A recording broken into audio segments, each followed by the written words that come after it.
तो चलिए आज मिलकर समझते हैं कि पैसा, दौलत और इन्वेस्टमेंट की दुनिया आखिर काम कैसे करती है, वो भी कुछ सबसे बड़े फाइनेंशियल एक्सपर्ट्स की नज़र से। तो शुरुआत एक बहुत ही जरूरी सवाल से करते हैं। एक ऐसा सवाल जिसका असर हम सब पर पड़ता है।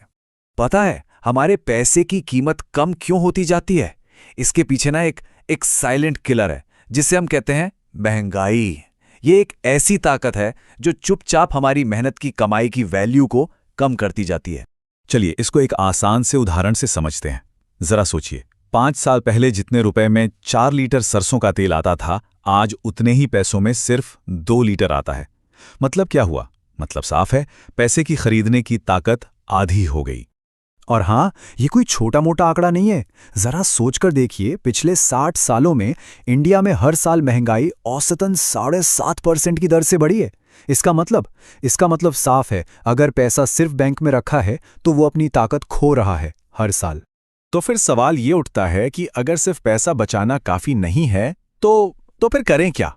इस साइलेंट चोर से अपने पैसे को कैसे बचाएं? देखिए, इसका जवाब सिर्फ पैसा बचाने में नहीं है, बल्कि उस पैसे को काम पर लगाने में है। मतलब हमें सिर्फ धन को बचाना नहीं है, उसे असल में बनाना है, उसे ग्रो करना है। और धन बनाने का जो सबसे पावरफुल तरीका है वो है इन्वेस्टिंग। अब इन्वेस्टिंग की दुनिया में ना कई रास्ते हैं। कुछ लोग आर्ट या स्टैम्प्स जैसी चीजें जमा करते हैं, कुछ सोना खरीदते हैं, कुछ रियल एस्टेट में पैसा लगाते हैं और कुछ लोग शेयर बाजार की तरफ जाते हैं। हर रास्ते के अपने फायदे हैं और अपने अपने रिस्क भी। लेकिन सबसे बड़ा सवाल तो ये है कि लंबी दौड़ में, मतलब लॉन्ग टर्म में, कौन सा रास्ता सबसे ज्यादा फायदा देता है? चलिए पिछले 30 साल का डेटा देखते हैं, क्योंकि नंबर्स झूठ नहीं बोलते। तो ये आंकड़े तो बिल्कुल साफ साफ बता रहे हैं, है ना? लंबी दौड़ में जो फर्क है वो जमीन आसमान का है। एक रास्ता है जो बाकियों को बहुत बहुत पीछे छोड़ देता है। तो ये तो क्लियर हो गया कि लंबी दौड़ में शेयर बाजार का कोई मुकाबला नहीं।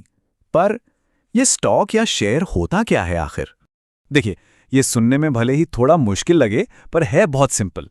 किसी कंपनी का स्टॉक खरीदने का मतलब है उस कंपनी में एक छोटी सी हिस्सेदारी खरीद लेना।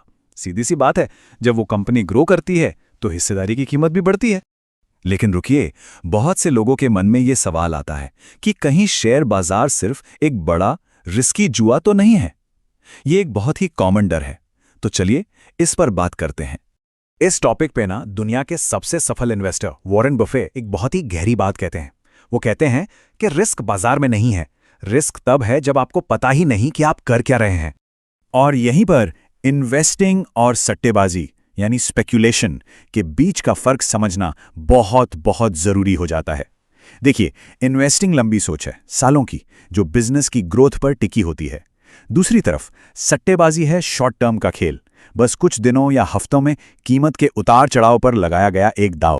एक बहुत ही दिलचस्प आंकड़ा है जो ये बताता है कि जिन इन्वेस्टर्स ने 10 साल या उससे ज़्यादा समय के लिए अपने पैसे को डाइवर्सिफाइड इन्वेस्टमेंट में रखा, मतलब अलग अलग जगह लगाया, उनमें से 90% से भी ज़्यादा ने पॉजिटिव रिटर्न कमाया। तो सीक्रेट क्या है? लॉन्ग टर्म और डाइवर्सिफिकेशन। तो असल में सफलता का राज मार्केट को रोज रोज ट्रैक करने में नहीं है, बल्कि एक इन्वेस्टर वाली सही सोच अपनाने में है। पहला, लगातार सीखते रहना। दूसरा, लंबा सोचना, मतलब लॉन्ग टर्म। और तीसरा, ये समझना कि पैसा आखिर लगा कहाँ है। तो बस ये याद रखना है कि वेल्थ बनाना एक मैराथन है, कोई 100 मीटर की रेस नहीं। और इस सफर की शुरुआत आज, अभी कुछ और सीखने के एक छोटे से फैसले से होती है। तो सवाल ये है कि वो अगला कदम क्या होगा?